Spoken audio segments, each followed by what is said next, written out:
Sound check 1 2 3. Sound check 1 2 3.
Hello and welcome to the Downtown Subcommittee for Thursday, June 11th. I'm your chair, Ward 2 Councillor Cameron Crutch, and joining us today in Council Chambers, Vice Chair Susie Braithwaite, Member Emily Walsh, Member Karen Rowe, Member Megan Edmonds, Member Andriana Zarafa, and Member Ryan Moran. Joining us online, Member Elizabeth Wakeford, and I see you there, Councillor Wilson, Ward 1, and we have non-voting members Trino Mazik and Anya Leto, and I believe Sonia is also DePaz, also online.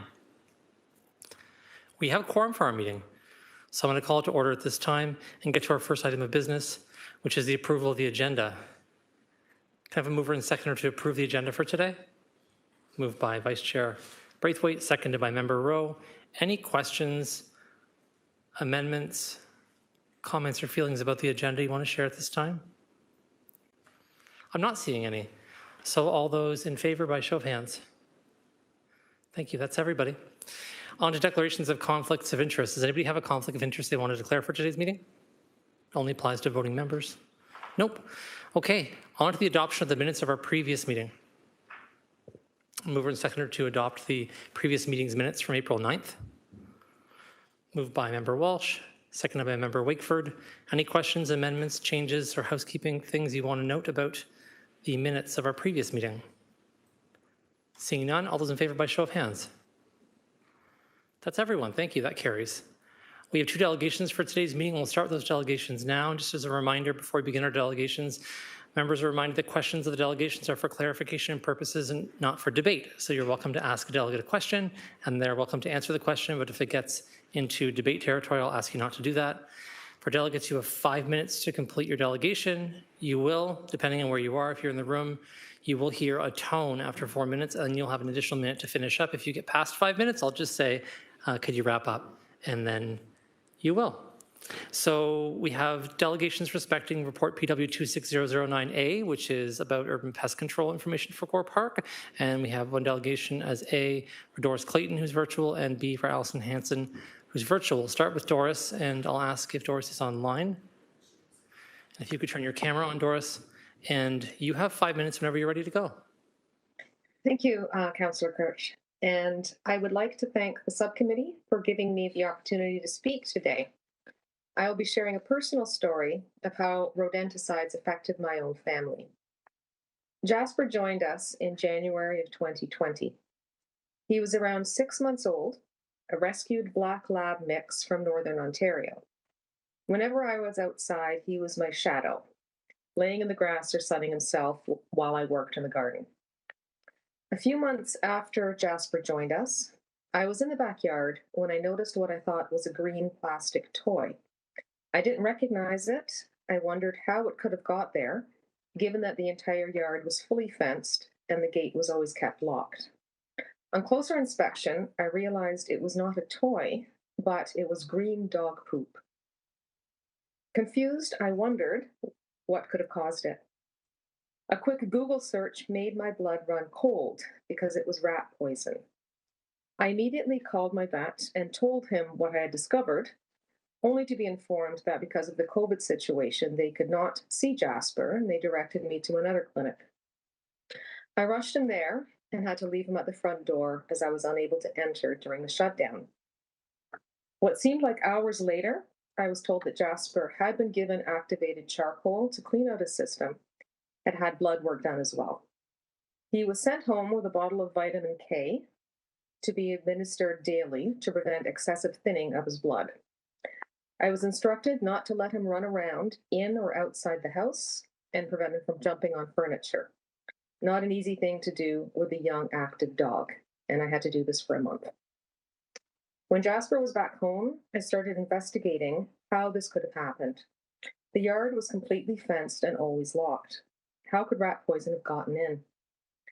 I scoured the yard for evidence, and I found a small cellophane package with a few green pellets left in it.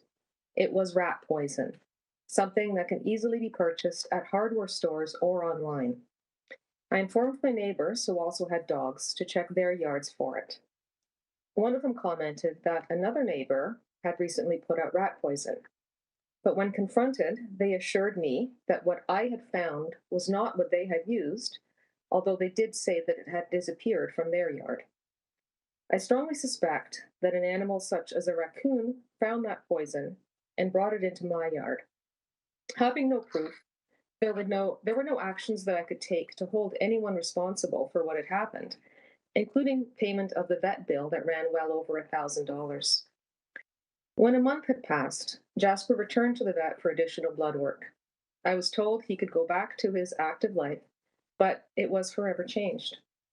Even though this happened 6 years ago, not a day has gone by that I have not thought about it. Whenever Jasper's in the yard, I fear that he might find something when I'm not looking, even in an instant.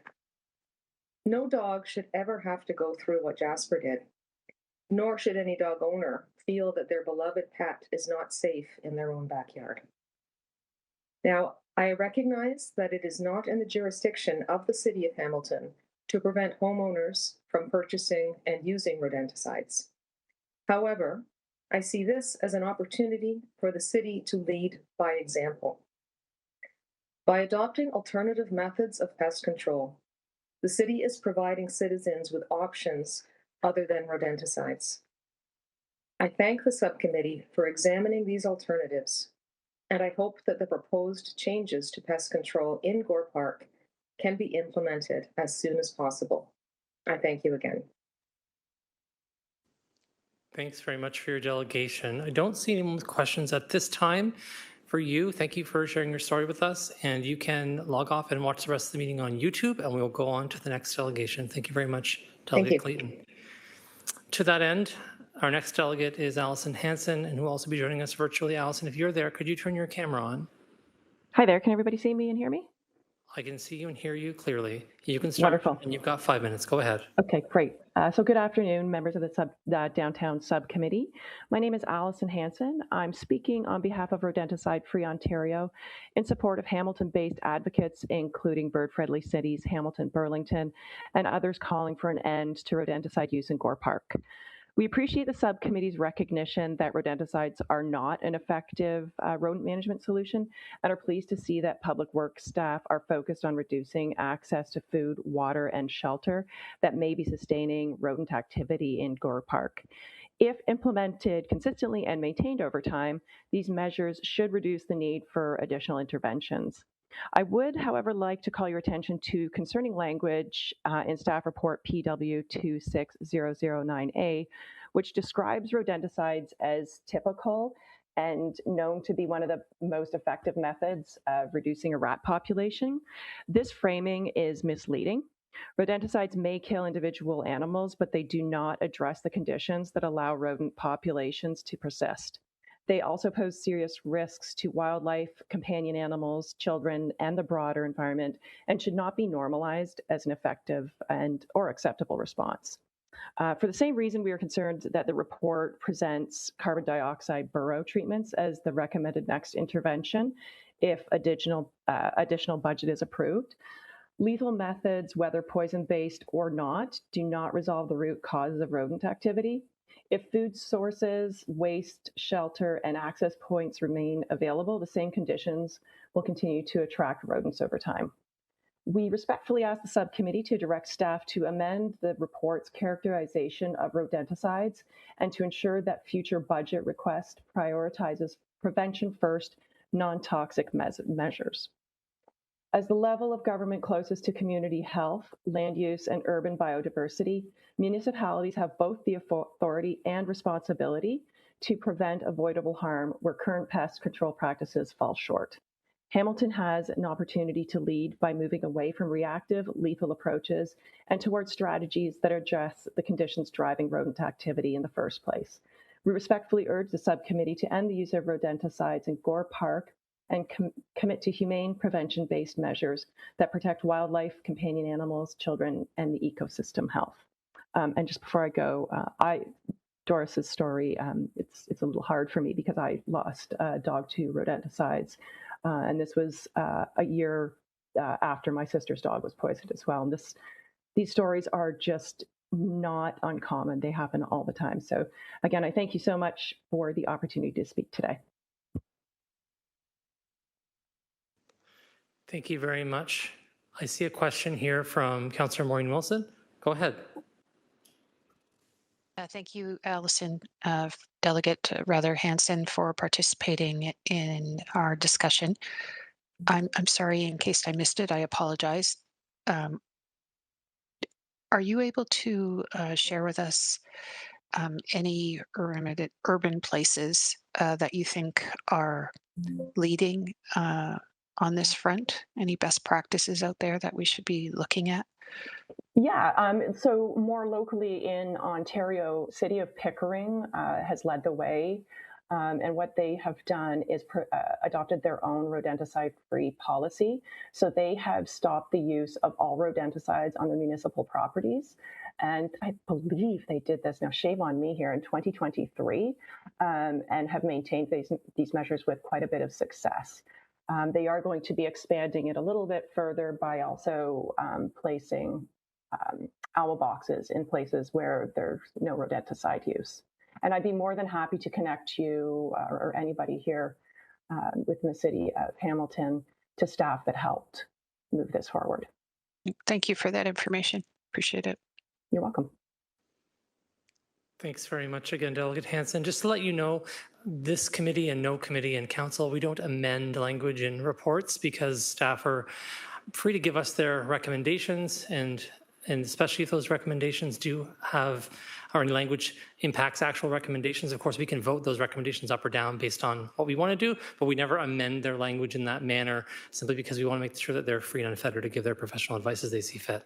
But thank you so much for coming today and for delegating. And otherwise, I don't see questions for you at this time, so you can log off and watch the rest of the meeting on YouTube. And thank you for coming. Thank you. On that, we'll need some folks to move and second that we receive these two delegations. Moved by Member Moran, seconded by Member Edmonds. And this is an opportunity usually to ask questions of staff, but we have the report coming up, so we'll do it when the report's on the floor. So all those in favor of receiving the delegations by show of hands? That is everyone. Thank you. That carries. We're now on to items for information. Before we get into this section of the agenda, a couple of things we're going to do differently. I'm always mindful if I'm chairing a meeting with councillors or chairing a meeting mixed with councillors and members of the community, that not everyone who's doing this on a volunteer basis is doing it from the same perspective we're doing it every day. And so we're going to change how we do things a bit to make this a bit more accessible. In every one of these information reports, most of them anyways, there's a pathway forward. Sometimes there's options in those information reports. And we're not going to put motions on the floor today because those require some crafting.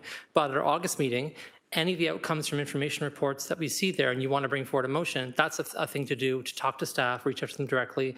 And if you need you need help getting in touch with someone, you can go through Carrie, figure out who the right person is. But every information report at the bottom has now, this is a new thing, it's at the bottom, who it's prepared by and who signed off on it. And everyone's email address here is just their first name dot their last name at hamilton.ca. So you can reach out to people if you want to propose a motion or get some advice or those kinds of things. And please feel free to copy me. I'm happy to help you through the motion crafting process. That's thing number one. Thing number two is what I'm going to ask staff to do for each information report is identify whether or not there's a next step proposed. So sometimes in an information report today, they're telling you we're going to do X. We're letting you know. We're going to come back and tell you what's happening in Q4 2027. But I want them to identify that up front so we don't have a lot of questions trying to get to that answer. Secondly, if there's a report coming forward where there isn't a next proposed step, right, at this point, or staff don't have anything they're going to be doing next, I want them to also just to identify there isn't something coming up here. Then you know that's your cue, my cue, whoever's cue to maybe bring a motion forward based on that. A great example of that is the Jarvis Memorial Clock Tower. There's a bunch of different things that can go on there. We've given kind of options, but staff isn't saying pick this one. We're saying here's the information you asked for. It's up to us and the community to figure out what do we think is a reasonable step. Does that all make sense?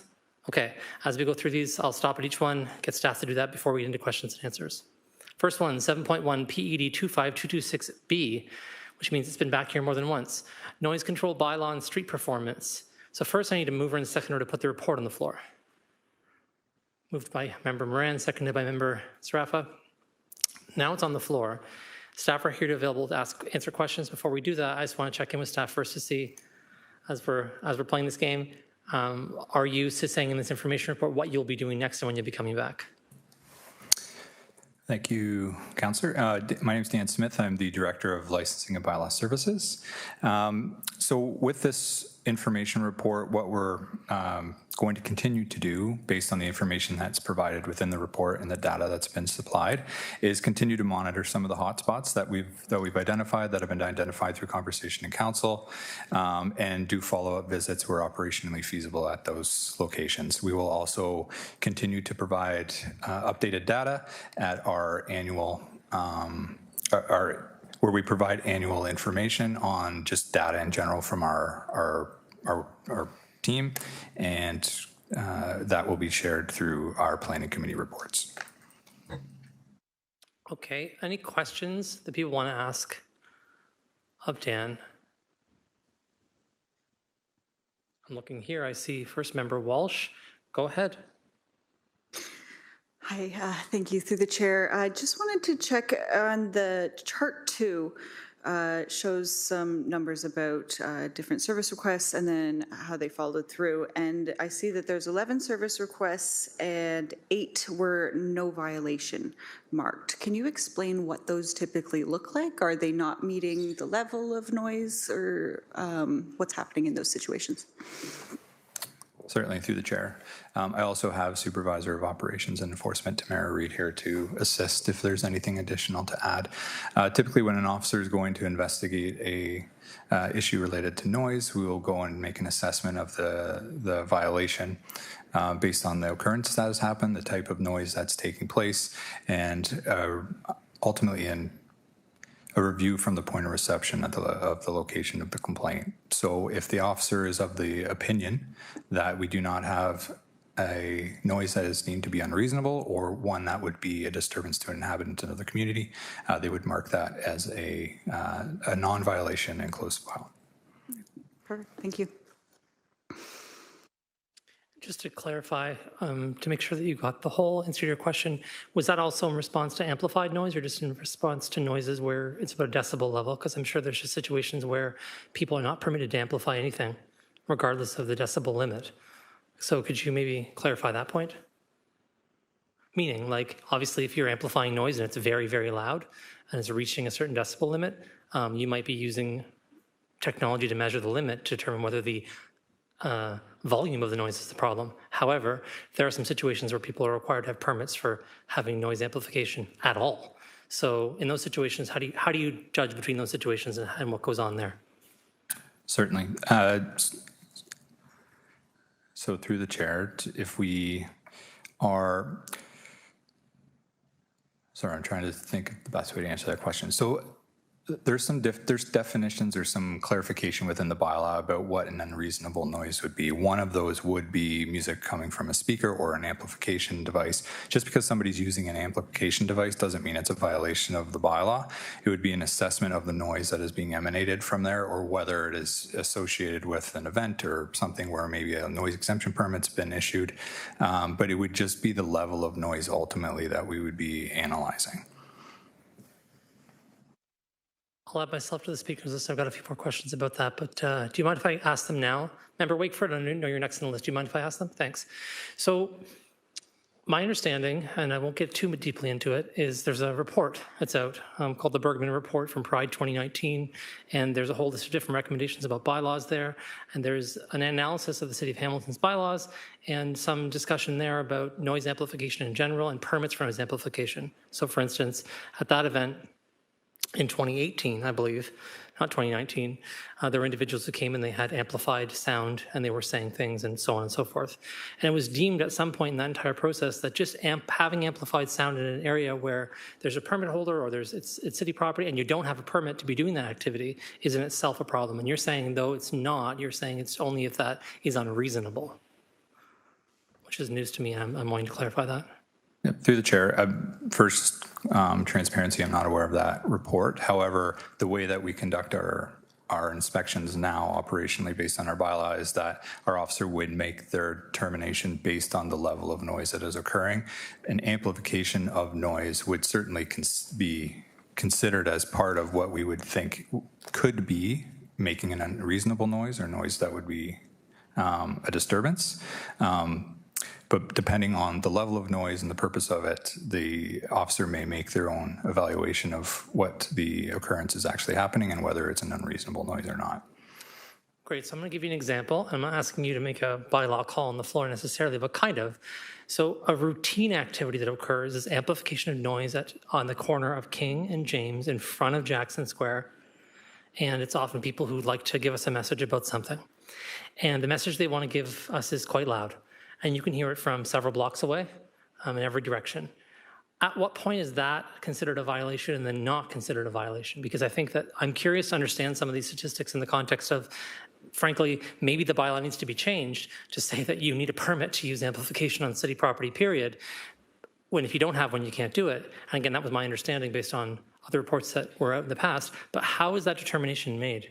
Because, of course, King and James is a noisy area, so you take that into consideration. But the entire area is blanketed by vacant parcels, so all the noise echoes across every part of the downtown area when you have even someone having a conversation on a speaker down there.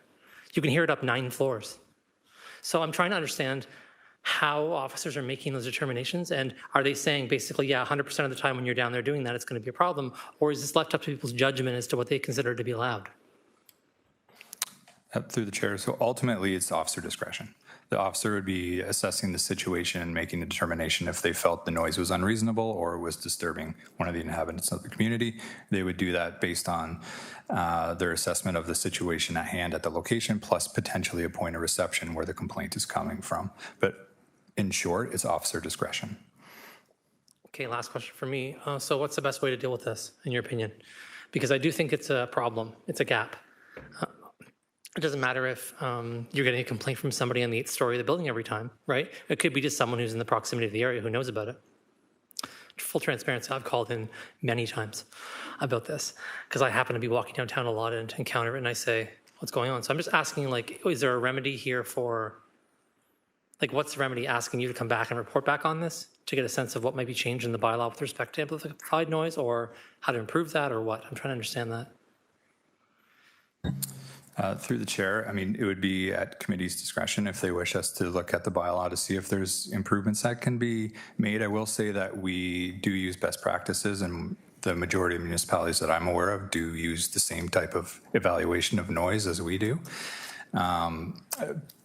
So I would say our next step is continuing to do the enforcement that we're doing, educating our staff and making sure our staff are trained to understand what a disturbance is versus what would be a non-violation of the issue. But I would leave it up to committee's discretion if they wish for further work to be done. Okay, that's homework for me. Thank you. I'll take the chair back. Over to you, Member Wakeford. Thank you. Through the chair, I would like to thank staff, Dan Smith and Tamara Reed, for preparing both of these reports. They have been helpful to me in terms of providing some context and understanding about noise issues in the downtown, and it's all based on available data, level of service, and what our existing bylaws are. However, to Councillor Crutch's earlier point, so where do we go from here?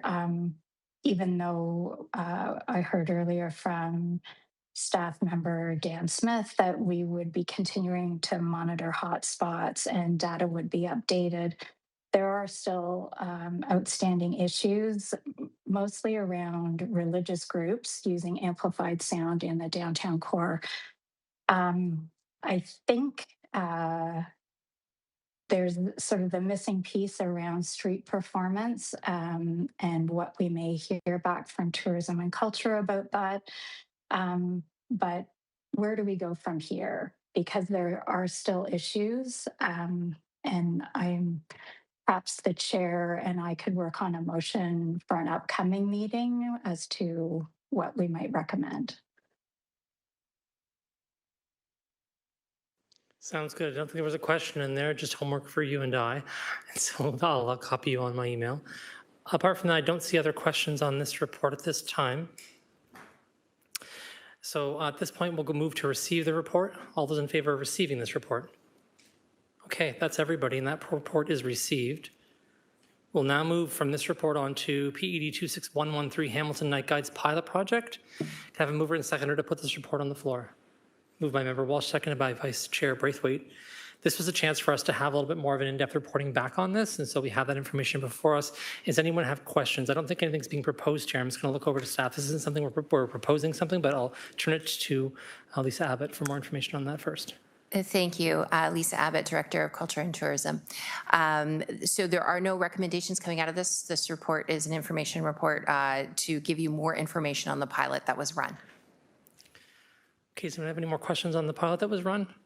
Thank you very much for providing this information. It may at some point lead to hopefully more pilot programs or a motion from somebody here who says, hey, I've got this information, what can we do next? Because I know this has been a springboard for some ideas from people here. So thank you for your report. All those in favor of receiving the report? Show of hands. That is everyone. We're on to PW 26125, item 7.3, the update of the Memorial Clock Tower. Can I first have a mover and seconder to put the report on the floor? Moved by Vice Chair Braithwaite, seconded by Member Edmonds.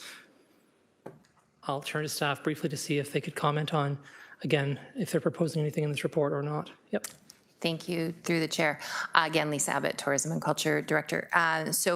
We came back with some information around the clock tower. Some of the things that were in the motion, we are happy to address right off the bat. Tourism and Culture will be happy to assume ownership of the clock tower. We have provided in the report some information about the refurbishment of the clock tower at the discretion of the committee if we wanted to proceed with a procurement exercise in order to get a more detailed cost estimate. We have, since the report was written to today, we have done some work with our heritage planning and museum staff to determine that the clock tower itself does not necessarily have significant heritage value, but at the same time is a lovely asset in the community, and happy to respond to the direction of the committee as to next steps. Thanks. Like I said at the top of the meeting, we have our next meeting to work on motions there, and frankly, it would probably be good to have some time to talk to some of the people in the community who raised this issue and see what they think, because there are several options with respect to costs. So just checking in with people if they have questions about this before we receive it. Yeah, Vice Chair Braithwaite, go ahead. Thank you, Lisa, for putting that together. That was really helpful for us to have. It was the information we had too, but very helpful to see that it lines up with what you have. Mine's more of a comment more than a question. Looking at the clock tower, we will be working on a motion to have something done with that, obviously. But, just to make it clear, if it's going to cost an insane amount of money to repair, there's other ways we can repurpose, I think, the memorial that the BI would be supportive of. And so we can talk about that offline, I think. The one thing I do just want to raise is that a lot of the wording in the report spoke about relocating it. I would like that to read relocating within the boundaries of International Village. We don't want to lose that asset. It's become a landmark for us. It's always been there. It's something that the residents really like. So just to flag that as something that my board was concerned with. So, but thank you for putting that together. Thanks very much. Anybody else with questions or comments? No, I expect we'll see a motion in August about this. All those in favor of receiving this information report? By show of hands, that is everyone. Thank you so much. And we're moving along to 7.4, waste receptacles in the downtown core, PW 25059A. Item 7.4, as I said, and again, I'll turn to staff to see if they could comment on what they're planning to do, or if this is just, again, options for our consideration.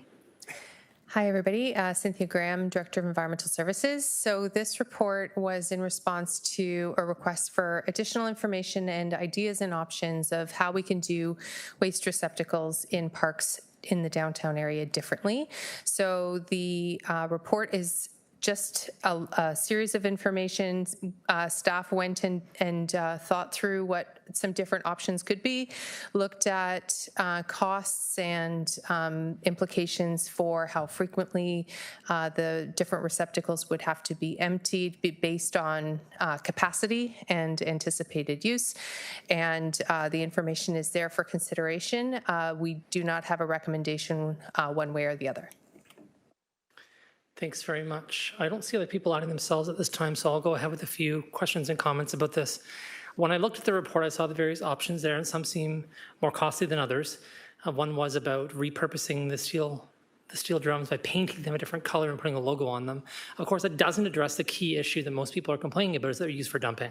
So it's a lot more difficult to dump your household garbage in the Jubilee style cans. And again, those are the cans that you see in front of City Hall, the ones you see around downtown. Much more difficult to do that. Much more difficult to set fire to those than it is to with the steel drum cans. So that doesn't really solve that problem. I also noticed that we kind of only were given those kinds of options, basically. When I look at other municipalities and what they're doing, there's just so many different varieties of garbage cans out there.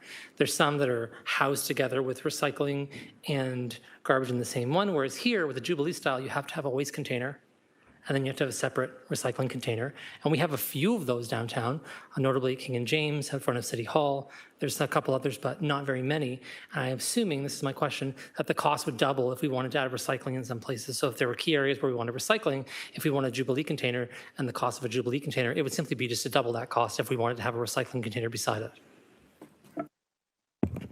Thank you. Angela Story, Director of Waste Management, and through the chair, as you'll recall, the recycling program has been uploaded to the producers of paper and plastic packaging at the provincial level. So to add recycling to any of the containers, street side or in parks, the contents would end up in the garbage. I see. So I didn't know that, actually. I didn't realize that the city was also subject to that.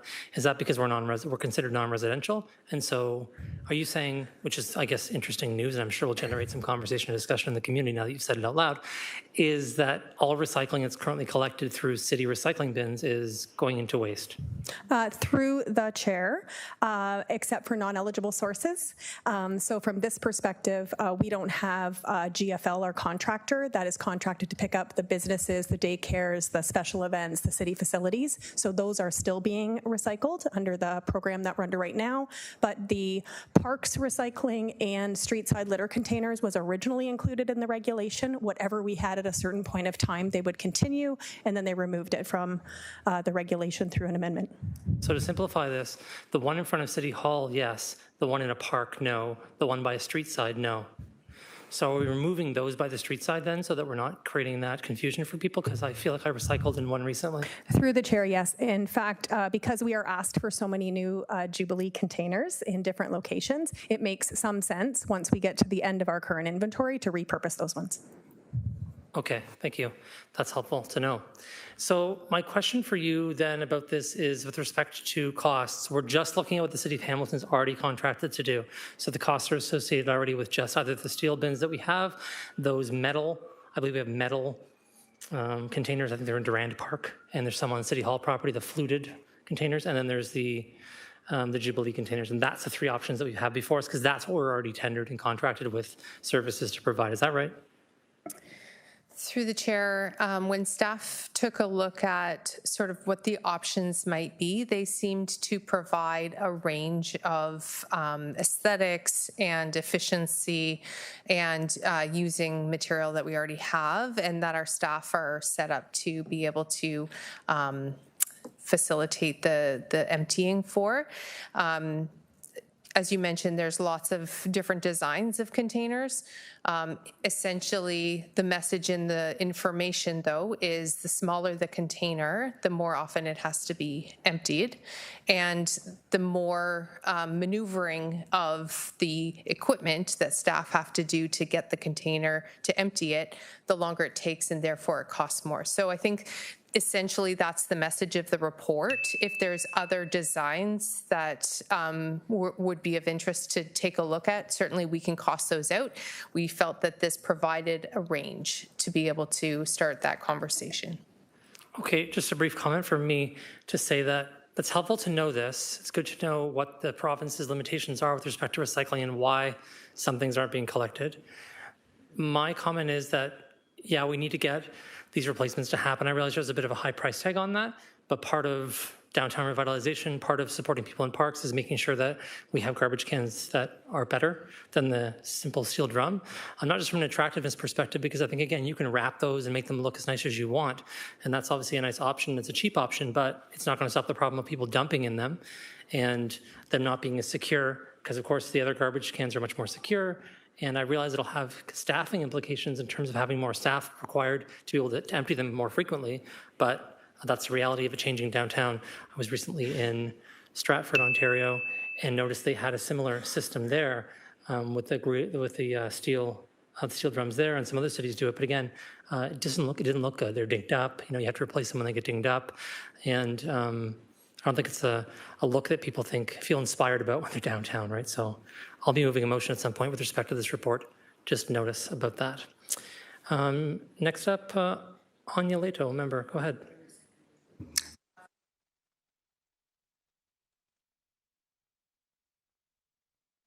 Anya Leto, I am a member of the Beasley Neighborhood Association. I'm also the school council chair at Dr. Davie. I wanted to just maybe provide a little bit of maybe information from the Beasley neighborhood. All of us kind of use a lot of the parks in the downtown core.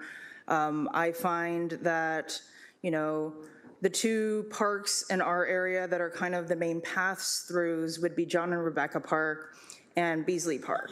I live right beside Beasley Park. I see the impacts of having the open barrels, and I thought the report was really great. It gave me some really good insight as to kind of why we have the barrels.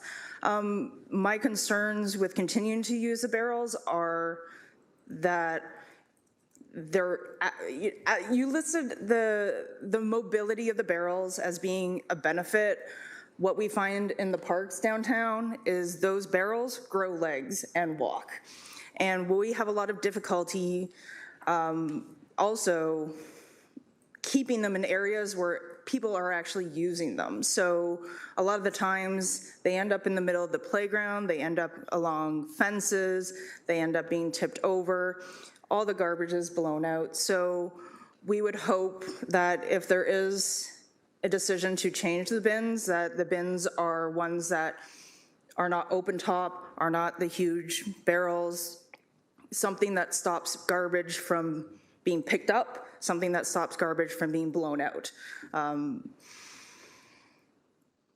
We have enough garbages right now, and I know there's a lot of transition between winter and summer garbages, but over the winter, due to the proximity of these parks, we also still have the foot traffic through, so losing those bins during the winter also is a hindrance and also creates a whole bunch of extra garbage. So I would hope whatever the committee here has decided that, you take into effect that it's not just actually aesthetics, it's also functionality. So I don't know what I can add to that, but. If you don't mind me taking a small liberty, just to translate your comment into a question. So I assume the report accounts for the summer positionality of parks garbages, meaning if we replaced every parks garbage that we have in the summer with a Jubilee can in Beasley Park, for example, then we wouldn't see a diminishment of the number of garbage cans seasonally because we don't remove Jubilee cans. Is that right?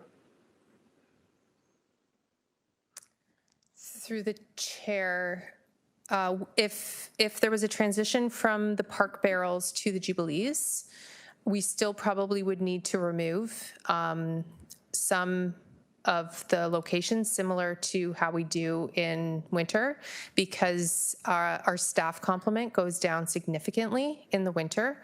And there are some park paths that are not maintained in the winter and therefore would be inaccessible for our staff to maintain. And so probably what would happen is we would have to look at the locations, adjust the service, and figure out where we would remove for winter condition, similarly to how we do the barrels. But since they're a smaller container, we would have to figure out which locations actually would get removed. So that could be something we talk about in terms of perhaps not removing them in some parks because they do have a high amount of foot traffic. There are obviously some parks that are a little more different, that are smaller, that where some internal or interior pathways, you wouldn't need that garbage can there in the winter because it's going to be impassable. But at a place like Beasley Park, I think what Anya's saying is, that's a main thoroughfare, frankly, from Cannon through to Wilson and so on. You were going to say something, Director Story? Sorry, go ahead. Thanks. No worries. I just wanted to support what Cynthia is saying in the sense from the install of the containers, we do need a concrete pad or a sunken-in patio stone, something like that. So even if they were removed, you would still be left with whatever they were bolted to when they were installed. Okay, that's helpful information, and I'll work on trying to translate this into a motion at some point soon, possibly for the budget process, and we can work together on that. Okay, any other questions or comments for this report? Not seeing any. At this point, we need a mover and seconder to receive the report. I didn't get one before. Member Moran, Member Walsh, all those in favor by show of hands. Thank you. On to 7.5. And we are going all the way, just so you folks know, to 7.8, so 7.9, pardon me, so we're getting there. 7.5 is the follow-up to the pedestrian safety at the intersection of King Street and Walnut, PW 26034A. Can I please have a mover and seconder to put the report on the floor? Moved by Vice Chair Braithwaite, seconded by Member Sarafa. I will now turn to the first person on our speakers list, Vice Chair Braithwaite. Go ahead. Yeah, thanks for this report, and I'm really happy with the decision to put it on alternating signals, which is great. So my board was really happy to hear that as well. So just positive feedback for that. I think it'll help in that intersection in the meantime until LRT is done, and then we can relook at it. But thank you for your work on that, because that's really all we were looking for, just to make it safer for people to cross over and not have all cars going at once and being confused. So thank you so much for that. Yeah, and sorry, I should have said, Judge Sferrazza, if you want to just maybe, highlight what is actually going to be happening here. Vincent Sferrazza, Director of Transportation, through the chair. This is a follow-up to the March 2nd report regarding pedestrian safety on the intersection of King Street East and Walnut Street.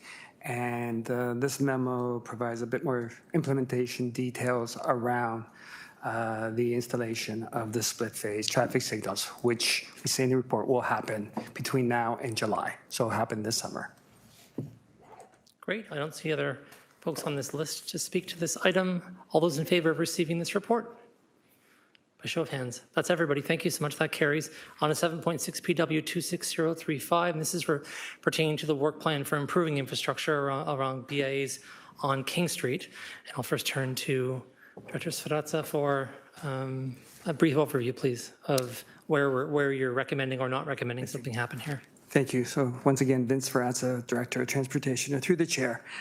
This report provides an inventory of the maintenance and capital work which will be undertaken this year in the 3 subject BI areas, in addition to the downtown core.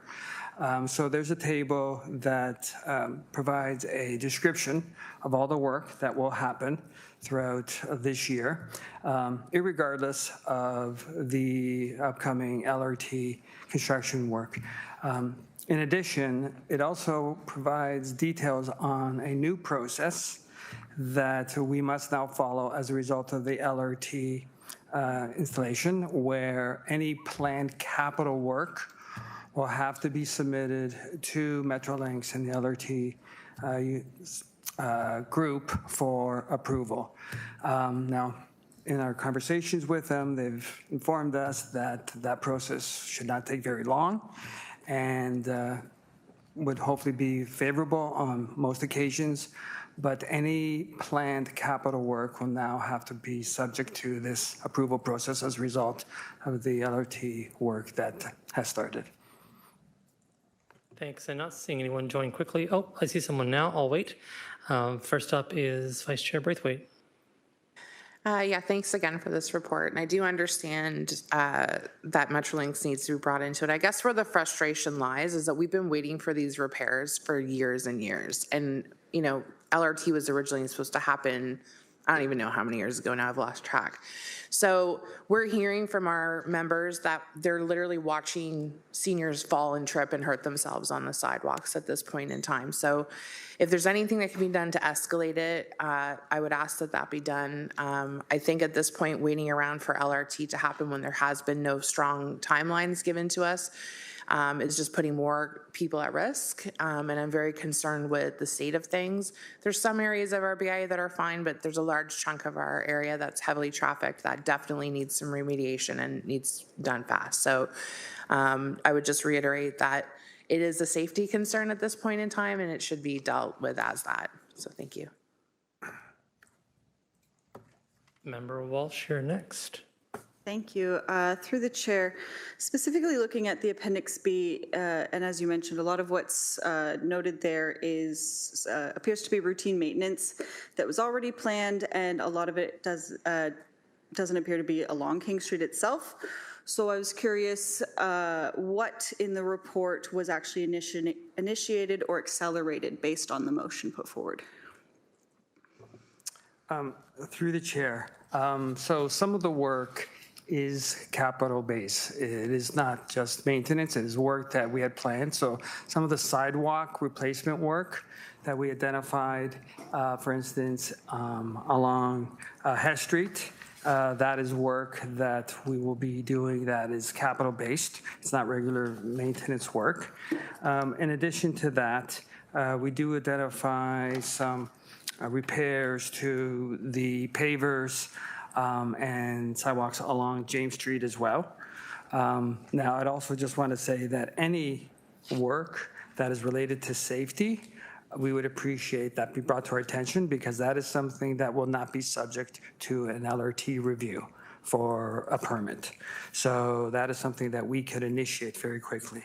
But yeah, some of the sidewalk replacement work that's identified in the table is new capital work. I do have with me as well the manager of roadway maintenance and superintendents Peter Snellis and Robert Marcus, if there's anything else that they would wish to add from the table.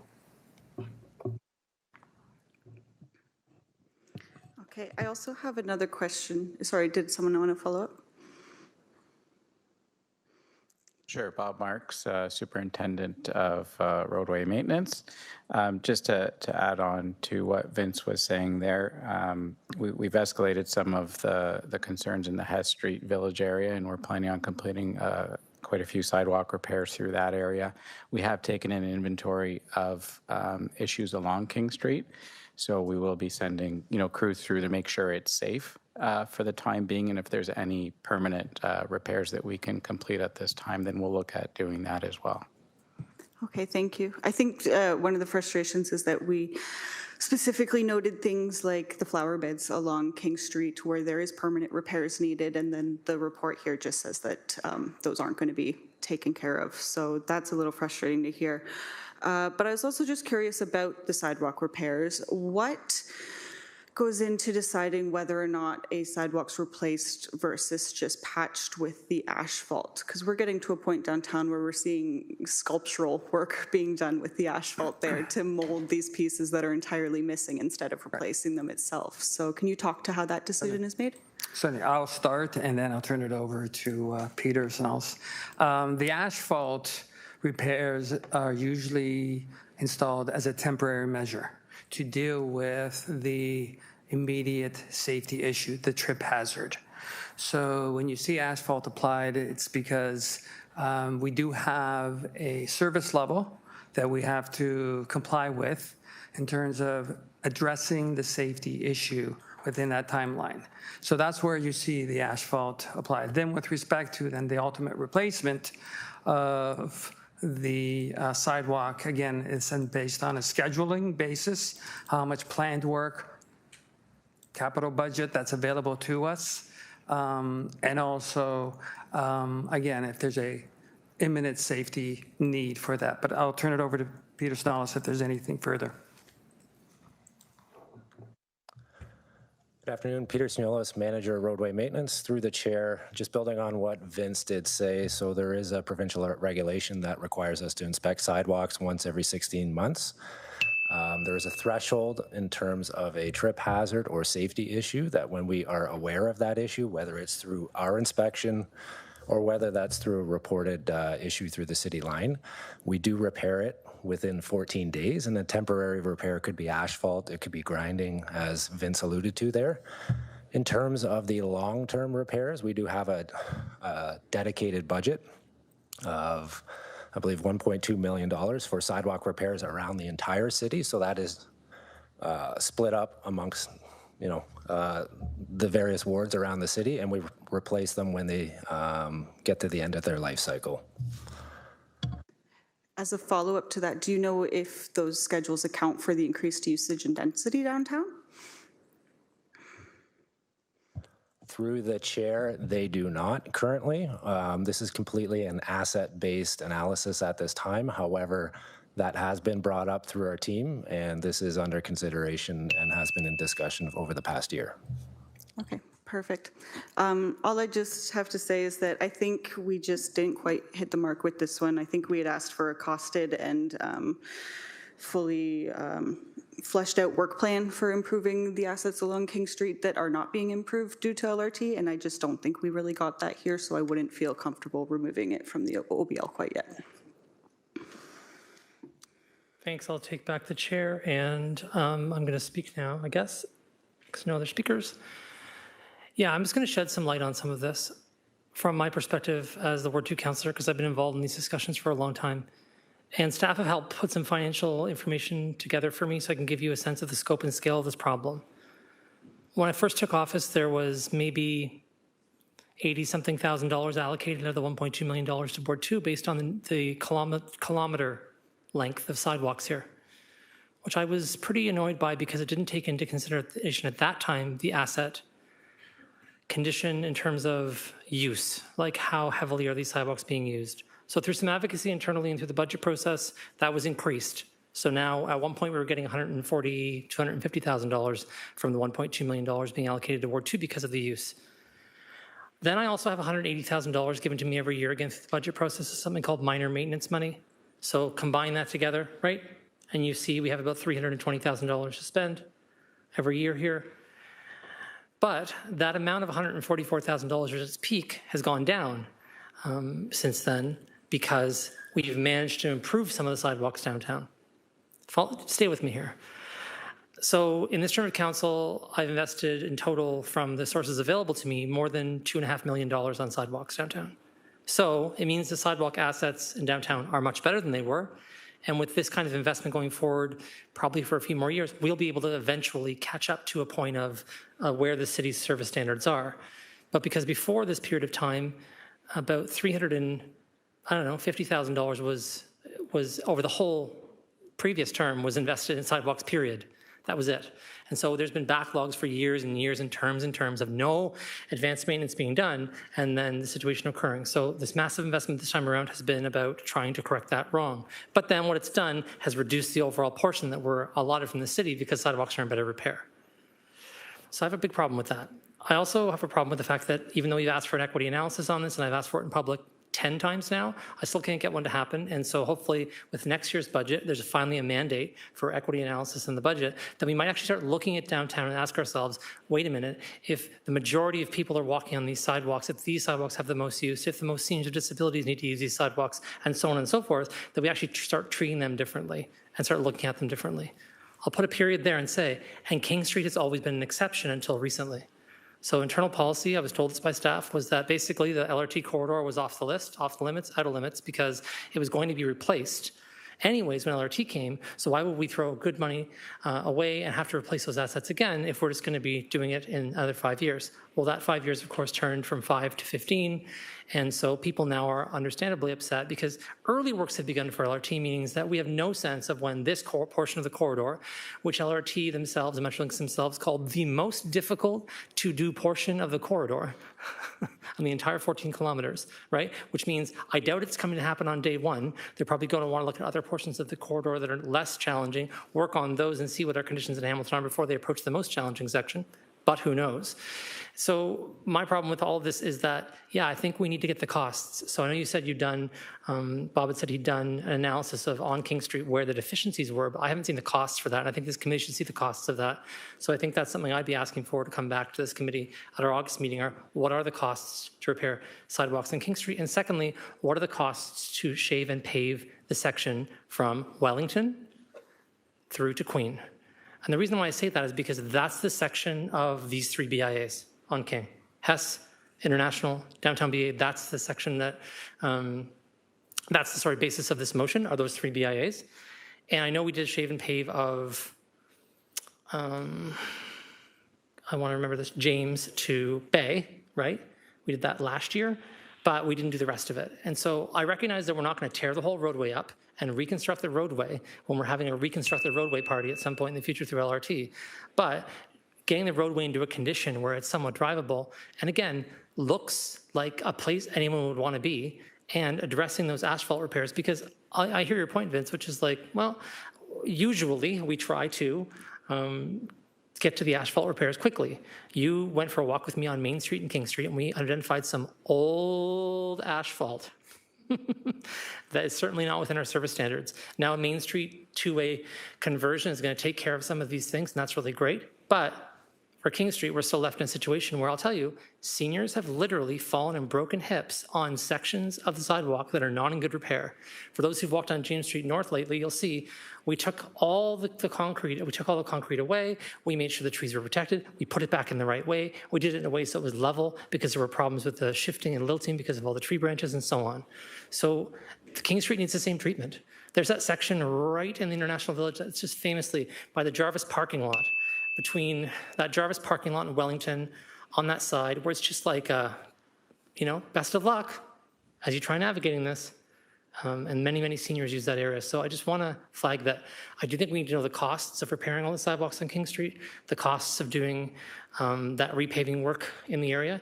That's the least we can do to make the BIA areas look like they're business improvement areas. I mean, I think that's, if we can't do every single thing else, and again, simple things like planting the flower beds, I think also something we have to look at, like what are the costs of those things, right? So I think we just need to know what they are, because it's difficult for me at this point to bring forward a motion, or anyone here to say we want to bring forward a motion and make a recommendation to council if we don't have the costs. So that's my motion, hoping someone will second, just to say that we can bring those three things back, are the costs for the garden beds, the costs for the sidewalks, and the costs for the roadway repaving. I'm not chairing right now, so I need you to do that. Vice Chair Braithwaite. All right, so can I get a mover for that motion? Me. Councillor, seconder, sorry. Emily. Sorry? Is there speaker? Sorry, through the chair, Cynthia Graham, Director of Environmental Services. I just want to give a little bit of context with respect to the garden beds. Yes, they aren't functional, but even if they were, we wouldn't use them because the trees, the roots are so compact in those planting areas that it would damage the trees in order to restore the irrigation systems in those planting beds. So we can bring back a cost, but staff would not recommend at this time to actually do the work. Okay, I have a question about that. If you could expand on that a little bit more. So you're saying all the beds along King Street that aren't currently planted, the reason they're not planted is because what you're saying is that to plant something, anything there, it would cause damage to the tree roots that are adjacent to those beds? Through the chair, correct. So they're typically planted, the trees are very mature. There is a density of roots in those planting areas. There have been attempts to have ornamental flowers growing in those beds over time. They're not successful because there's not enough light that gets to them. And when watering is required, we do go by with watering trucks in order to give them the water that they need. So the watering isn't the issue necessarily with these planting beds. It's the density of the roots in the beds with the trees.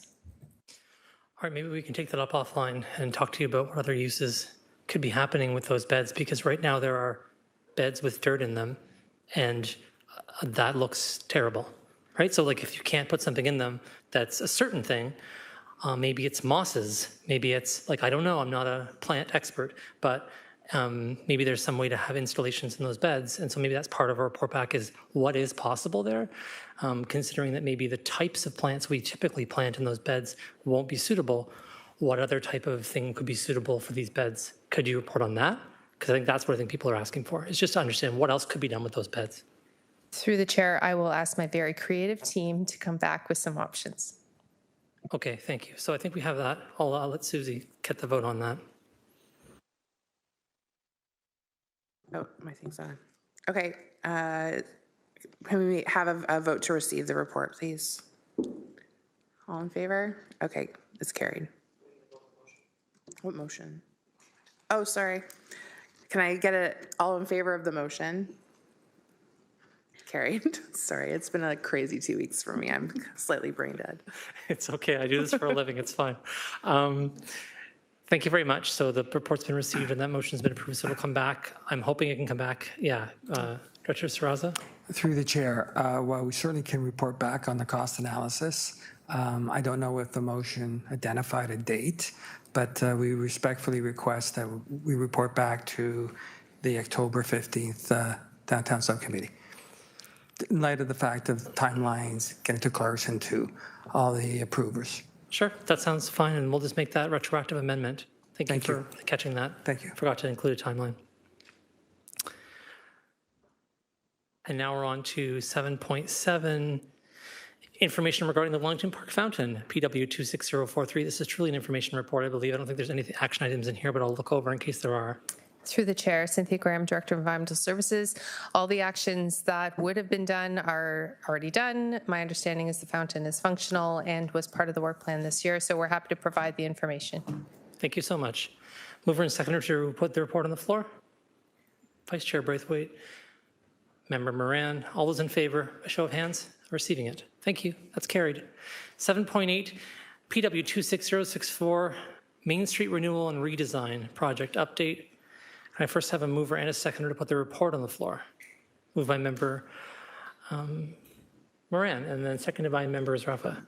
So at this point, I'm going to see if there's any questions for staff about this report. There's a lot of information there, but people have questions they want to ask. First up is Member Walsh. Just looking at the different phases that were outlined in the report, it mentioned phase 2 pre-construction. Can you share some more about what that phase involves and when it will begin?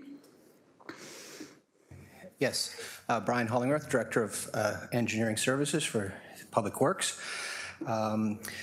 The phases identified in the report, just for the broader information, includes phase 1, early awareness. We're kind of in that now. Pre-construction, then during construction and completion. We've been working closely with communications and other partners, including economic development, to develop the strategies. Some of them are identified in this report. I will note that we've already got the webpage, we call them storyboards, up and running. So if folks are curious about the design, they can go on there and look at what it entails. We've also been working, we prepared postcards. They're being dropped off as we speak, 800 postcards to businesses with a QR code where folks can contact us for further information and questions, and we look forward to the feedback. There was a council communications that was done last week, and so those are kind of some of the early activities. As we move closer to construction, which, by the way, is planned for September. We'll be doing further notices to businesses. We may have some drop-in centers where people come in and ask questions. But we're trying to go above and beyond for this project just because it is so significant in terms of its scale and scope. Okay, thank you. And then also, I remember seeing back in 2024 that the accelerated construction approach was approved and it brought the timeline down from 30 months to 24. This now looks like we're closer to 16. Can you explain the difference there? What changed? You're talking about, yeah. We've been working, that accelerated process was related to the detailed design. So we retained a consultant, WSP Group, who's been working away for the past year and a half preparing the designs. As mentioned, we're at the tender stage, so that work is done. And Mitchell Knott can speak to any reasons for any changes. I don't think there was too much of a change. Can I just add, I believe in that report there was also a period of about 30 months for the detailed design, and then the construction itself was cited to take 30 months, reduced down to 24 with the different accelerated activities included in there. Yes, sorry, I thank you for clarifying the question. In terms of the construction schedule, as mentioned, we're proposing to start in September and carry through till the end of 2027.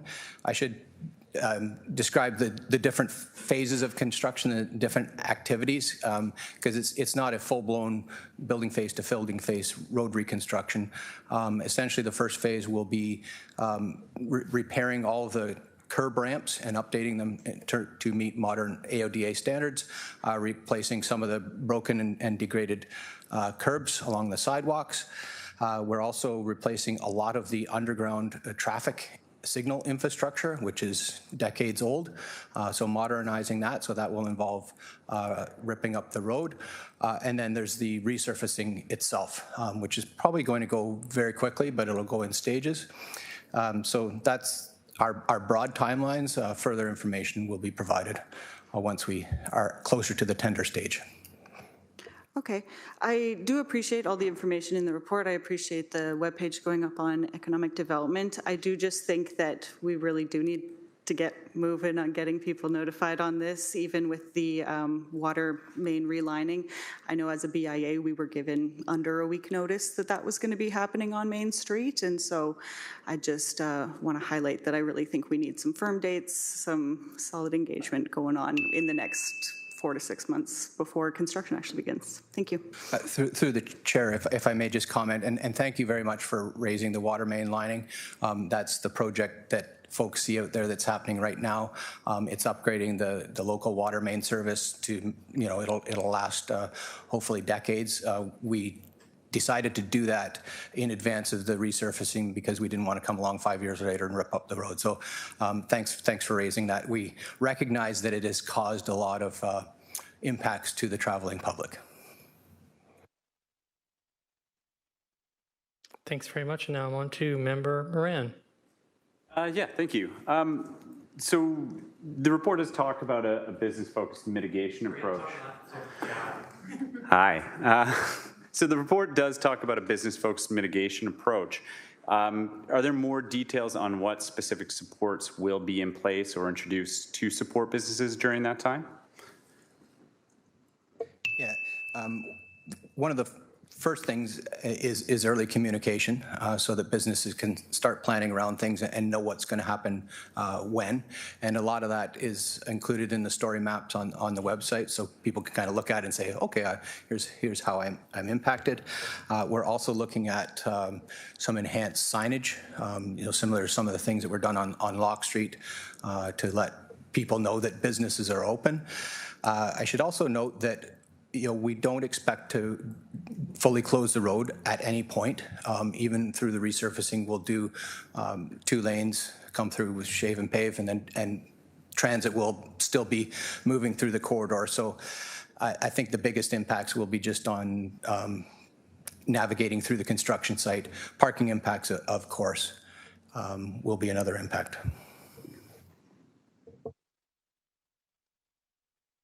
Thanks, and I now see Trina Omazik. Go ahead. Thank you, and through the chair, I want to thank staff for the report, and to echo Emily, it's important to get this information out to businesses as soon as possible. I had a question around the area that talked about traffic capacity perspectives and what performance measurements we're using to track and use that information to improve the flow of traffic where we have that construction happening and those pinch points? Yes, so there will be, if I understand your question correctly, maybe there's 2 stages of traffic impacts. One during construction, and as noted, we're going to try and keep at least 2 lanes open during construction, so we keep things moving, not just traffic, but also buses. And then post-construction, I probably won't go through the detailed design, but essentially from Dundurn to Victoria, coming off the 403, we'll be carrying 3 lanes of traffic westbound, 1 lane of traffic eastbound with left turn lanes. We've modeled that, and it should function well. And the whole intent of this corridor, a lot of these changes, by the way, are to calm traffic. So that one way to do that is to rationalize capacity a little bit. And then as we go eastward through the downtown, it will narrow down to 2 lanes, westbound, 1 lane, eastbound, plus turning lanes, which will really help with traffic movement. There's also upgrades to the active transportation facilities from Victoria to Sherman as well. So if that didn't answer your question, we're happy to go into more detail. It partially did, thank you. Are we monitoring the capacity during the construction phase? Typically, we don't, because it's a relatively short duration. We do, on a day-to-day basis, monitor how traffic is doing, and in some cases, for example, we have to mitigate cut through neighborhoods and the like. We have a lot of experience with managing traffic on York Boulevard, which was a major project last year. But I think in this case, we've been monitoring traffic for the last 4 years, and we'll continue to do so through construction and well beyond. And not just traffic volumes, but also traffic speeds as well. Thank you. Thank you very much. And now we're going to go back to go to Vice Chair Braithwaite. Go ahead. Thank you for the report. I think it's the most information we've seen on this for a while, so that's great. I did just want to ask one question. It says in the coming weeks you will be sharing the finalized design. Do you have a date for that we can expect it? Yes, so in the report, there's a link to what it's called, we call it in the reports, the storyboards. But if you Google the Main Street Renewal and Redesign Project, the storyboards include the designs for the different areas. And if that's not detailed enough for you, we'd happy to drop off a copy to your office as well and sit down with you and go through it. Well, that was going to be my next They're publicly comment. available now. That'd be great. That was going to be my next comment. I think before this goes public, really public, it'd be great if you did meet with the two BIs, with Emily and myself. We know what our businesses need. We know what accesses they need for truck deliveries and things like that may have been missed on the initial design that we saw. So it'd be great if in the next couple of weeks that could be arranged to like come and meet with us and go over how our individual areas will be impacted. So we're very clear when we're sending messages out to our members and we have answers for them if they need it. Through the chair, that would be most welcome. We're also coming to the BIA subcommittee next June 22nd, and looking forward to that as well. And I do appreciate that, but I think seeing as it's going right through Emily and my BIA, we're going to be the most impacted. We'll probably need a deeper conversation about it. Thank you. And back to Member Moran. I have actually two questions, so I don't know if maybe I'd combine those now rather than pressing the button again after. We got there. Okay. So I guess, the first coming off of that question as well too, and previous one I asked is just when it comes to the construction mitigation and if it's working for businesses, will there be a way to properly track or a mechanism to track complaints or access issues, signage issues, or business issues in real time to manage that as we go through? So that would be the first question. Through the chair, yes. Once we move into the construction mode, we have a construction team that includes, many folks. Often they go door to door on a regular basis, offer opportunity for discussion. They're really hands-on. They're doing that with the Main Street Relining Project right now. There's also a lot of notices for this type of project. There would be multiple notices about things like potential night work, et cetera. We will be providing where there are requirements for traffic diversions. We'll be providing information to businesses. And any other suggestions you have on like really specific needs, we'd love to hear them as well. Thanks. Great. Thank you. And then the second question is just a larger question related to just kind of the management and communication. I think the website and what's been communicated great and put out there is great and proactive, but I think, this item is really connected to also broader kind of political themes, I think, and more cynical themes. Anyone who's been on some of the uglier Facebook groups or Reddit boards, the two-way street conversion can get really bogged down in a lot of rhetoric. Related to the downtown revitalization strategy and emphasis on trust building improvements and positive spaces and public realm downtown, is there a plan to maybe optimize some of the hoarding, the wayfinding, introduce any other other signage that really helps maybe pump up the messaging around this or storytell the messaging around this a bit more? Because even with the web updates, the communication on the site, the person sitting in traffic along the route is not likely to be looking at that or wanting to look at that. They're going to stew about it in their car. and then complain about it on Facebook or on online social media sites.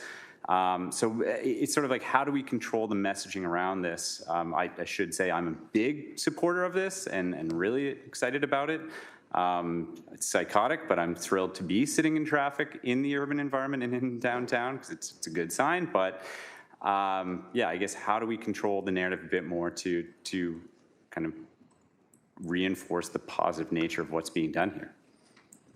Through the chair, I didn't mention that I did mention that we are working with our partners in corporate communications. They're working on a social media strategy as we speak to get out some of the messages that you talked about. You may have noticed a subtle change that we are now calling the Main Street Renewal and Redesign Project because it takes away it is much more than a two-way conversion. Just renewing the pavement surface out here will be a big change for the traveling public. And we're looking at things like signboards and stuff like that. So appreciate your support and comments.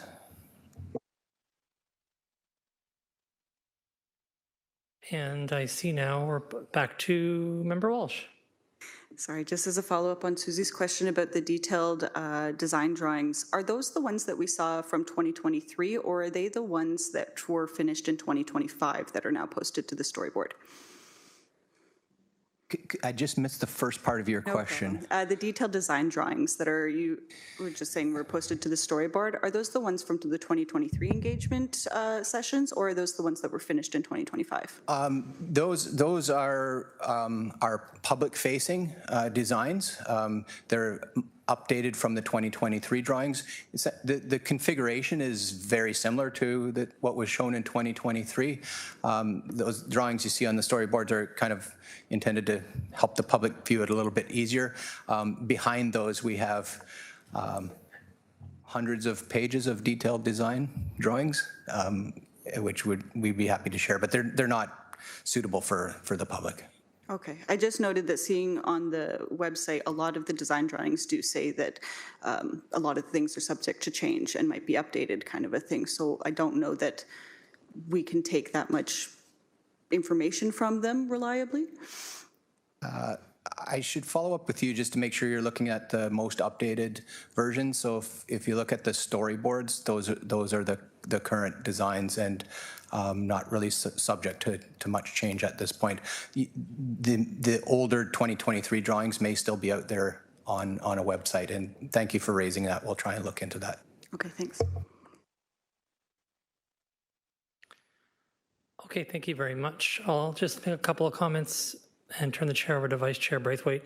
I think one of the challenges with this is that there hasn't been an opportunity really for a public presentation on exactly what's going to happen, and that's made this a bit tricky. So I think now that the downtown subcommittee is in existence, and I've said the same thing to the folks at the downtown revitalization strategy, if something has a primary impact or will have a significant impact on downtown, this is the place to come. One of the problems I think with this committee, and I'm saying this to everybody, is that it's new. It also morphed from a very outdated task force model that was like 23 years out of date. So we're trying to adjust to this. And most of what comes here, actually all of what comes here, is committee generated at this point. If we have that continue to be the case, it's great for our homework here, and we're all very motivated to bring things forward, but that's not really representing, I think, what the overall purpose of the subcommittee is if there's something impacting downtown, there should be a report coming here about it so that people have a chance to ask questions, see it, be guided through the presentation, and there's documents for people to refer to. And so as this committee evolves, I'm hoping that's more of what will happen. So I'm saying that out loud because I think that's generally the whole point, is we're starting off by trying to give a lot of energy to the things that we want to see being done, but this won't ultimately be a successful subcommittee if we don't get reports here from staff about things that impact the downtown. Thanks, I'll take the chair back, and we will go to receive this information report. All those in favor, by show of hands. That's everyone. That's received.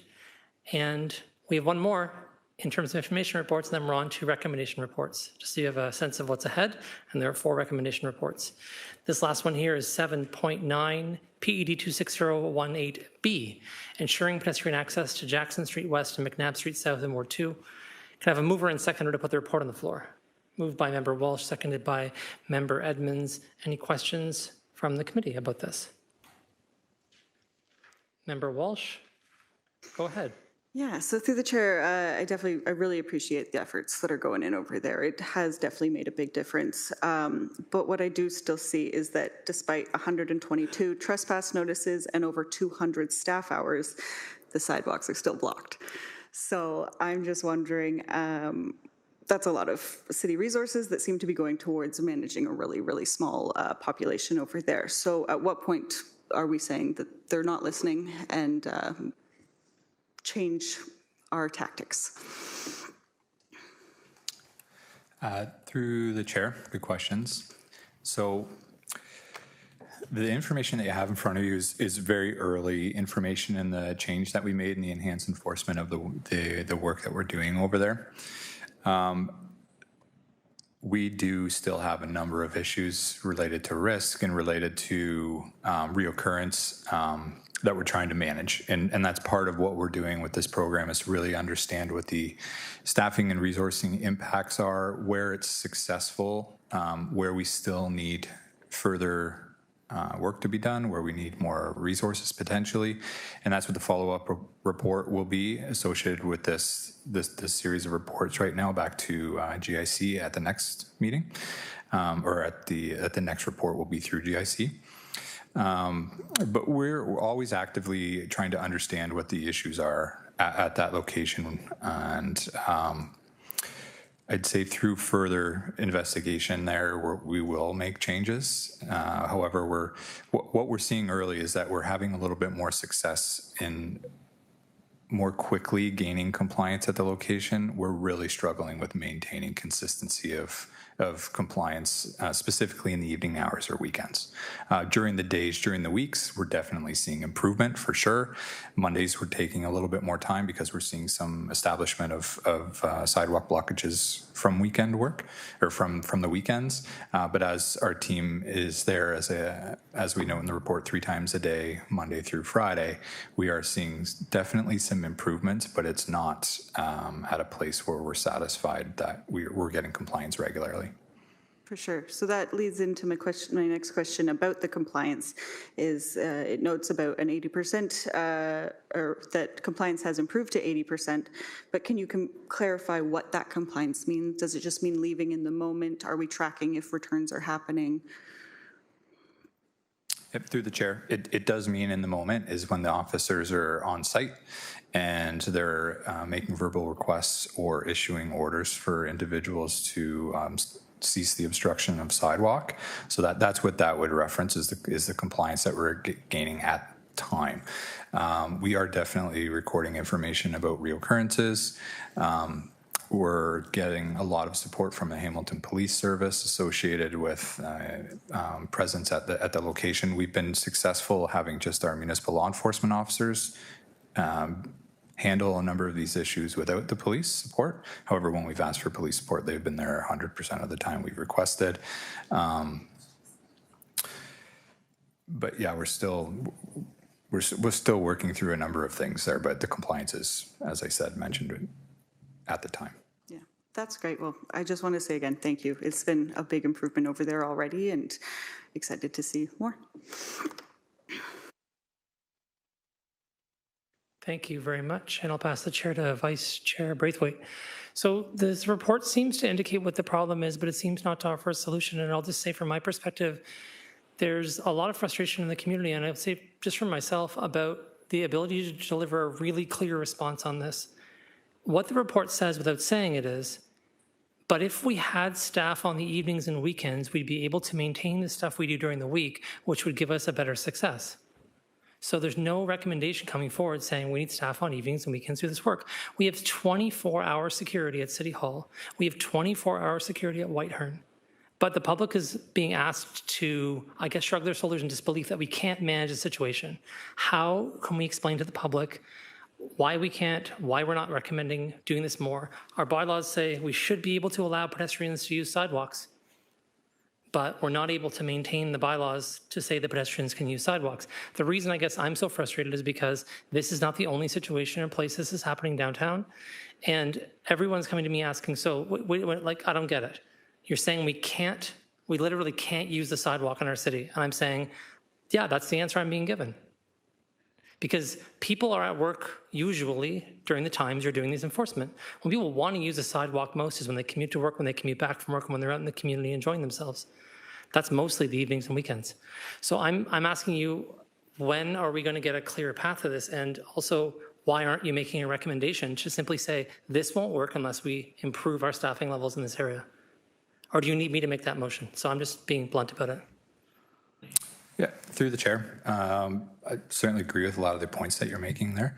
The purpose of this report was just to provide some information early on, which was approximately 3 to 4 weeks worth of work, just based on reporting timelines, which did identify a number of key pieces that were being successful and where we're still struggling, again, to your points. We do plan on bringing back something a little, or certainly more fulsome, and that potentially will have recommendations in it to that GIC meeting, which was the plan we had put in place with the last report that we had. So we do believe that continued enforcement here may lead to a request for resourcing. However, because the work that we're doing was so new and the change in enforcement was so new, we believe that we just need to ensure that we're spending the time necessary to understand the impacts of what our work is there. And following the new enhancement that we're putting forward, then come back to committee with recommendations. Okay, but can you plainly give me an answer for the public is what I'm looking for at this point? And honestly, like, what am I saying to people who say to me, right? We have security 24/7 there. We have security at the YWCA. We have our own 2 sets of security. We have bylaw officers, and we aren't able to keep a sidewalk clear. That is just a basic thing I want to be able to tell people. I hear what you're saying, and I get the challenge. This has been going on for 3.5 years. So I understand that the pilot you've got in place now is new, but the problem is old, and we've been trying to manage it in different ways for a long time now. It seems like what this report is saying is that really you're able to do this when you're there. When you're not there, you're not able to maintain this. That's what I'm understanding. So how do I explain this to the public? Do I say to them, hey, that's the issue, that we don't have staff enough there to keep a consistent approach, that we don't have a relationship with the security there to make that they can call the police? Like, what is the missing piece here? Because again, this is not a new problem, it's just a new pilot. Through the chair, so what we're doing is trying to figure out exactly what mechanisms work and what mechanisms don't work, right? So we're making adjustments to the work that we're doing to see if impacts from our changes can improve the situation that may be currently there. We've done that, but we're continuing to do that. So we're looking for any opportunity that we have.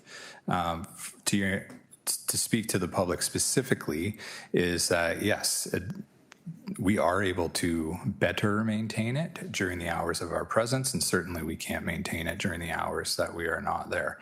And if we had additional resourcing to maintain presence there, we probably would see more improvement.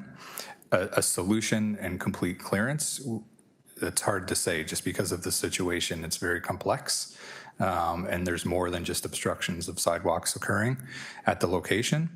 It's a result of a lot of the other issues that are happening there.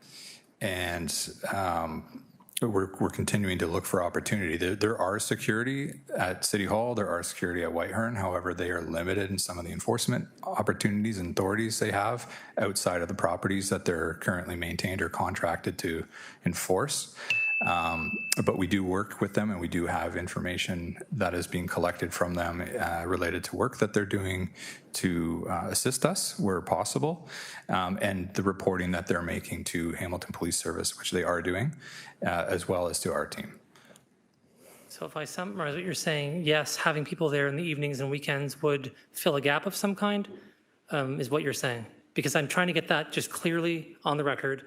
Yes, that is the major barrier. Through the chair, simply based on the work that we're doing right now, if we had additional staffing at the location, we would be able to maintain the site better. Thanks, that's really helpful and key and important. A brief comment from me. I think the reason why I'm expressing frustration and doing it that way openly is because this is also partly related to the way that we're managing housing and homelessness in the city, and we're not making a direct connection to that. I just think like we're looking at this from a very practical or pragmatic or technical perspective.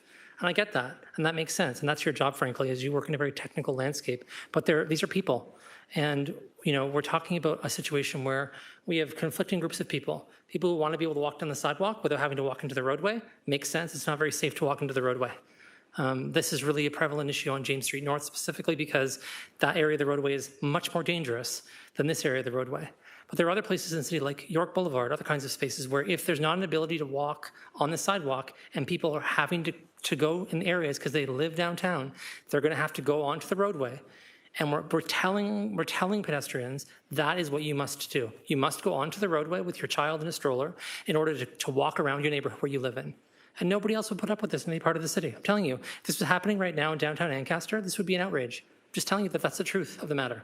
And so what I'm trying to balance here and understand here is, yes, we have created a problem because we've told the council, frankly, has made a policy saying people have nowhere to go. And they're not allowed to stay anywhere, stop anywhere, on city property or private property, and so they have to keep moving. And so as a result of that policy, now we're between a rock and a hard place, because if we dispossess people from a sidewalk, they're going to go somewhere else, right, onto another sidewalk. And then the question becomes, what are we doing? This is a conversation we're not having. I don't know why we're having this conversation. This is a conversation I'm hoping will come forward in the next report. And if it means you working with folks in housing and homelessness services, if it means working with other folks in other divisions and roadway maintenance with regards to sidewalks, I don't know what it is. A holistic response to say, this is why this is happening. This is why we can't fix it. This is what we're going to have to do to respond to it. Because continue to tell people, well, you're just going to have to walk into the roadway with your stroller is not an answer for people. They can't accept that answer. And it makes sense. It's not an answer. So I'm thinking hopefully we'll get to something soon, because this has been going on for, again, 3.5 years in these locations. It's getting worse in some of the locations. And people just want to understand what we're doing outside of the technicality of it all. They want to understand how we're helping manage this conflict between people who are trying to walk down a sidewalk and people who are trying to find a place to be because they have nowhere else to be. And I'm very compassionate for those individuals who are out there suffering. I'm also compassionate for the person who's trying to, navigate the city in a stroller and, being forced into the roadway. So that's where we are right now, and I think the public needs an answer. I'll leave it at that. Member Zarafa.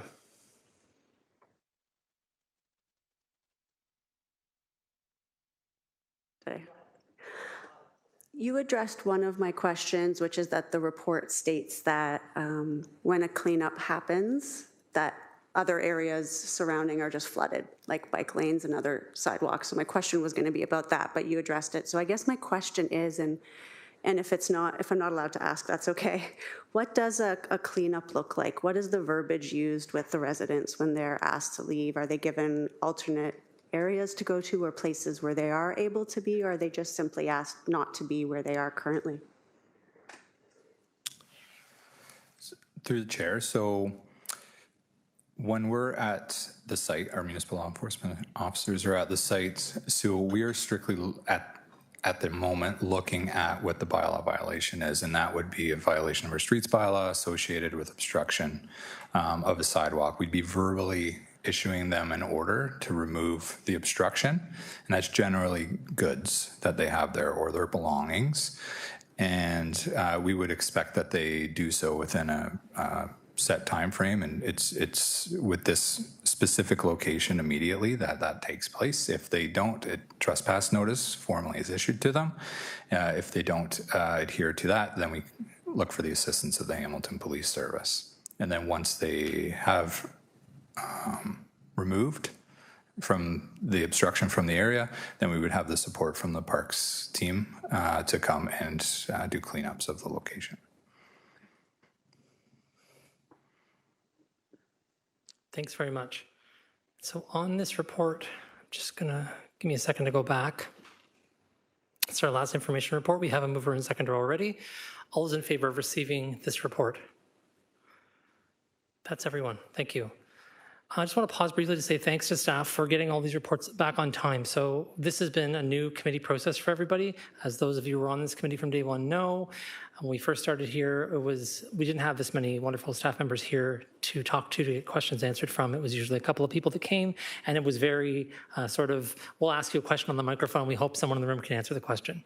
And so this process has been really developing and evolving in terms of, we've got motions, we're getting reports back, we're having a chance to analyze things, we're getting things taken off the outstanding business list now, which is really great. So just thank you for getting all these reports back on time, because it matters a lot to us to have this information, because we don't meet very often, and the time cycles for council don't actually line up very well with this committee.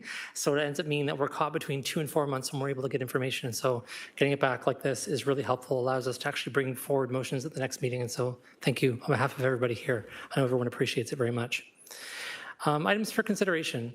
8.1 is next, PED 25198A, flyers and posters on city infrastructure citywide. Can I have a mover and seconder to put the report on the floor? Moved by Vice Chair Braithwaite, seconded by Member Edmonds. Staff is here, and we're not going to continue to go through the recommendations that might be there, because these all have recommendations in them, so we don't need you to go over those. They're right there on the front of the page.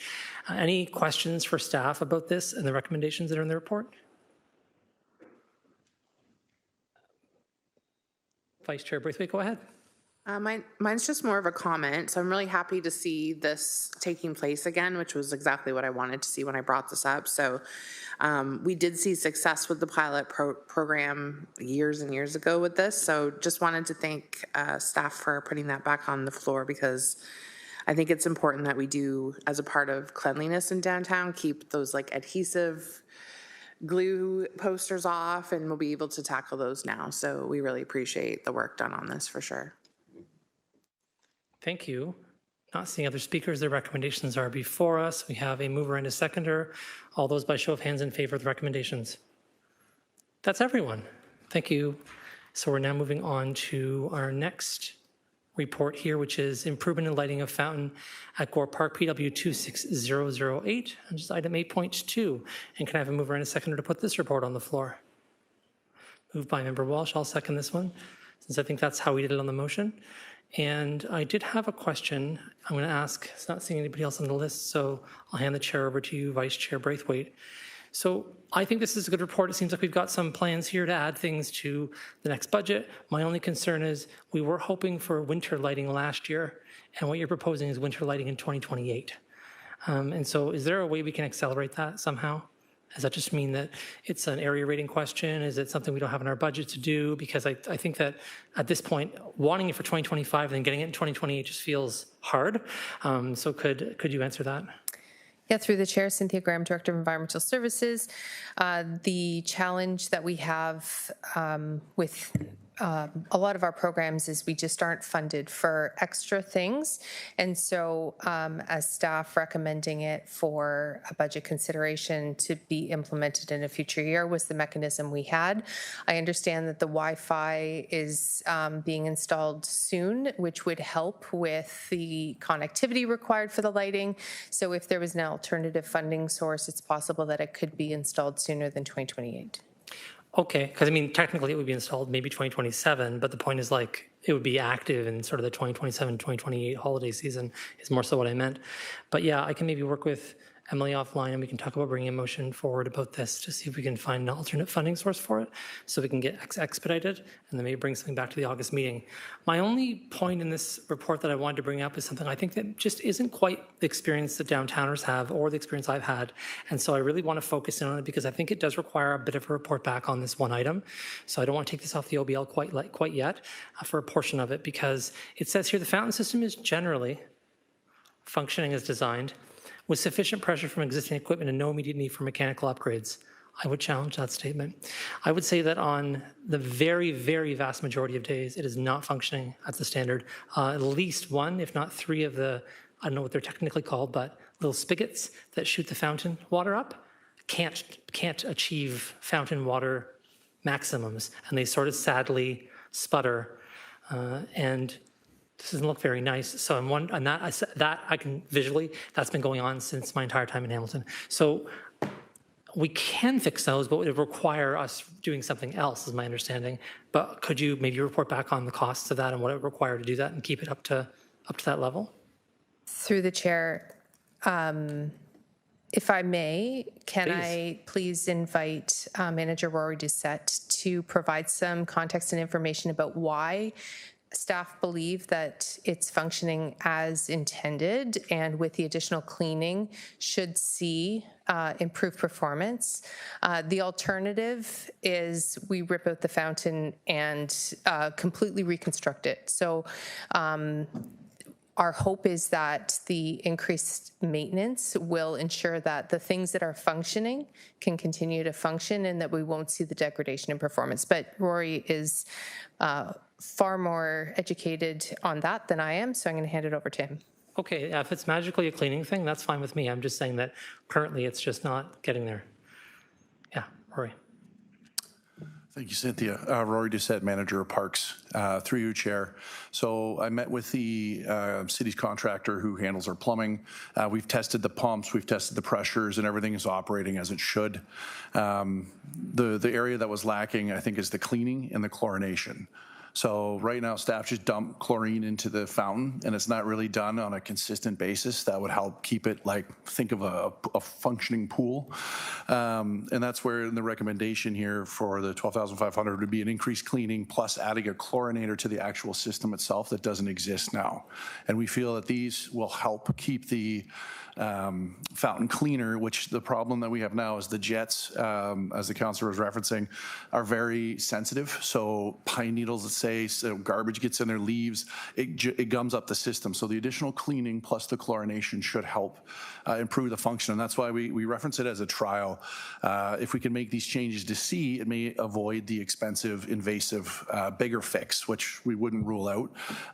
So this would be a temporary thing to see if we can improve that, meet back, have that discussion, and then if the bigger fix is needed, at least then we can say we've tried at a more cost-effective nature. So that was the point of the report and our recommendation to see if we can improve for 2026, which we haven't added this stuff yet, which is why it may not be functioning to that level currently right now, but we think these pieces will help for this year.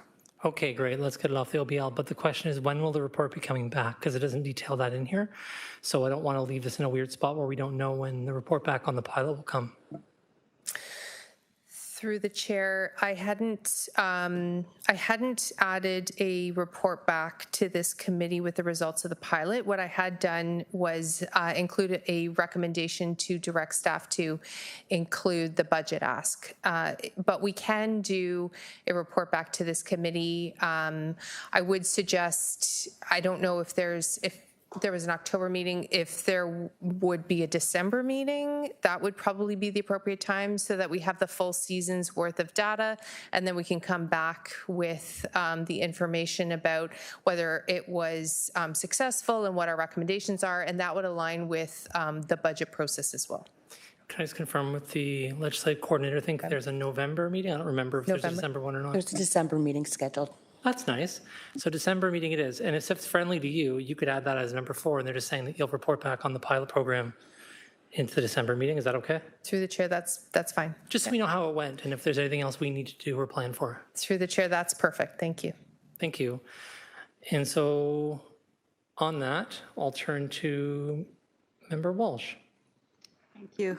Through the chair, I do really appreciate the effort going into getting the fountain looking its best. I did just want to take this opportunity for one last appeal for uplighting. I made sure to specifically mention uplighting in the motion. I do think it has a different ambiance than just pointing lights at the fountain, and it really adds something special. The report kind of made it seem like the only way to get uplighting was to fully demolish the fountain and build it in. I know that there are lights in there now that have worked in the past for it. There was just some overheating issues due to them not being LED.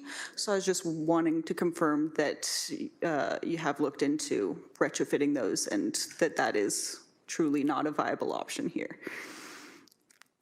Through you, the chair, absolutely understand what you're asking.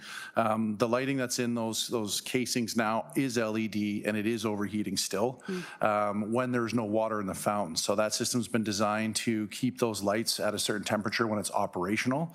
The problem is outside of the fountain season, through let's say Christmas or any of the winter holidays, there's no ability to have those lights on because they overheat, and that was an issue. So that's why when we were looking at our options to it, it was suggested that we do the pointed lights on the posts around it, much like Niagara Falls does with their lighting on the falls, because it would be less intrusive, again, to remove those lighting and to rewire it. We would be cracking into the concrete foundation of the bowl and having to do some major restoration work. So this was kind of our least intrusive way forward to meet the goals that you were trying to achieve. Understand that you wanted the uplighting, but that's a much larger capital project to do that.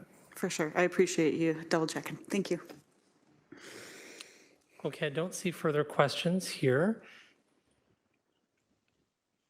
So on this report, we have a mover and seconder already, and so we will move to receive the recommendations. All those in favor by show of hands. Thank you, and Emily and I will work on funding for the lighting. On to 8.3 PW26009A, urban pest control information for Gore Park. And we need a mover and seconder to put this report on the floor. Moved by Member Moran, seconded by Member Zarafa. Are there questions on this report? Member Walsh, go ahead. More of a comment, just that I really appreciate all of the work going into it. Just a little frustrated with the timeline overall. And just above and beyond this report, seeing that as somewhat of an ongoing issue that we're facing in this subcommittee specifically, that it does often seem like we do have bylaws on the books specifically aimed at addressing the problems that we're trying to fix, but that we just don't have the resources to be able to enforce those bylaws, and that essentially is making them useless. So I do think that we should be looking at that at some point, but it's a bigger thing than we're able to tackle today. But thank you for all the work going into that area. Thank you. Looking around for other questions, not seeing any. I'll throw myself on this list. I just wanted to get a bit more information. So I know that what one of the delegates had said was trying to get this to happen as soon as possible with these other kinds of methods and talking about removing food sources, those kinds of things. Based on my reading of this report, what I understand is that we're heading in that direction and that you're going to report back on a trial. Could you just be a bit more specific about what that looks like? I think I'm just personally confused a little bit about, I think you're going to try the other methods. There was a method with respect to putting carbon dioxide in the rat tunnels, for lack of a technical word for that, and also some type of electrification. My guess where I was confused is when and how are the rodenticides going to be phased out? What's that look like? Through the chair, Cynthia Graham, Director of Environmental Services. So currently we don't have the funding available to be able to implement any of the alternative pest control solutions. So the report recommends or directs staff to put forward a budget sheet as part of the budget process in 2027 to try to secure funding to be able to do that work. Our current contract doesn't include that, so it would be a request for additional services through a procurement process with the additional funding. If we were successful in achieving that funding, then a report back on the success of that could be later in 2027 after sort of the active rat and park season is done into the fall, early winter of 2027, if that was the desire and if the funding was approved. I see, so you're looking for alternative funding source in this one as well. Okay, that's fair, that makes sense. So what you're saying is you're going to carry on doing the rodenticides until such time as you can put a capital detail sheet in, possibly for the upcoming budget, unless you get funding otherwise and ahead of that. Okay, that's what I was trying to understand. It's my fault I read it and didn't understand that, so I really appreciate the clarity. We'll take the chair back. I don't see other questions on this. So on the recommendations that are in front of us, all those in favor by show of hands? And that is everyone. And we're now going to go on to our last item of the agenda for today, which is 8.4, amendments to the outstanding business list. There's one that needs to stay on here. Unfortunately, I'm not completely remembering which one it is at this moment. So I'll turn to the legislative coordinator as to which one needs to remain on. E will remain on. Work plan for improving infrastructure in the BIAs. Thank you. So apart from E, so A through D and F through J, removing those for the outstanding business list, I need a mover and a seconder to do so. Moved by Member Walsh, seconded by Vice Chair Braithwaite. Any comments or questions about the outstanding business list? It's always a very debate-heavy section of the agenda. Not seeing anyone. All those in favor by show of hands. That's carried. There is no other business for today. The meeting for today is adjourned at 3:20. See you again here August 13th. Have a great day, everybody.